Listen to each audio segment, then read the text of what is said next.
This is IGN. Adrien Brody gives an astounding performance in Brady Corbet's American epic. This is your IGN review of The Brutalist by Chase Hutchinson. There is a rot at the core of the great American experiment, and it's felt throughout The Brutalist. This is a film that begins with an astonishing shot that makes it look as if one of the chief symbols of U.S. pride, the Statue of Liberty, is falling from the sky. And the 3 hours and 35 minutes with intermission that follow match that bold opening with meticulous craft and confident force. When we emerge from the gloomy darkness of a ship docking at Ellis Island, the joy etched onto the face of Hungarian Jewish architect Laszlo Toth, played by Adrien Brody, marks the first moment of many where the actor precisely captures devastating emotion. He feels like an embodiment of the statue's inscription welcoming huddled masses yearning to breathe free. But this, as with any other promise of emancipation in Laszlo's adopted homeland, is too good to be true. There is no breathing free for him, or, for that matter, us, as observers to a painful journey artfully and movingly guided by director Brady Corbet. The Brutalist is not only the best work to date from Corbet and his longtime collaborator and partner Mona Fastfold, but one of the best, most formidable films of 2024. Its sharply written script immerses us in a rich tapestry of post-war America, while zeroing in on the life of a single artist, mirroring his chosen medium.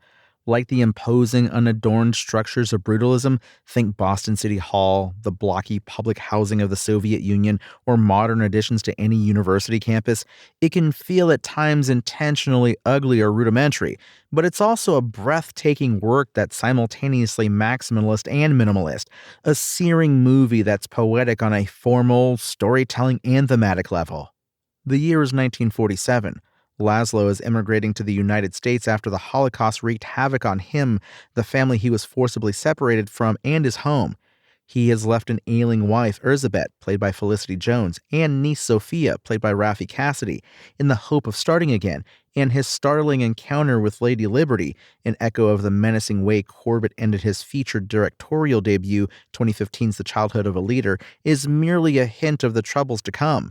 The story is written with a light touch, but it carries a great weight. As Laszlo finds refuge and work in Pennsylvania alongside his cousin Attila, played by Alessandro Nivola, he becomes entangled with a wealthy client, Harrison Lee Van Buren, played by Guy Pearce, who commissions him for a massive community center. As the job consumes him, Corbet and Fastfold draw us into the zero-sum reality of American life. What we find there is remarkably acted and perfectly paced, with the escalations that upend Laszlo's day-to-day coming quickly before extending across months, if not years, that pass in the blink of an eye. The filmmaking is fearless and the performers are all locked in. While Brody makes for an outstanding focal point, it's Pearce who's the film's dark soul. He's so good at playing a slimy snake of a man, you don't dare take your eyes off of him for fear of what he might do if you did.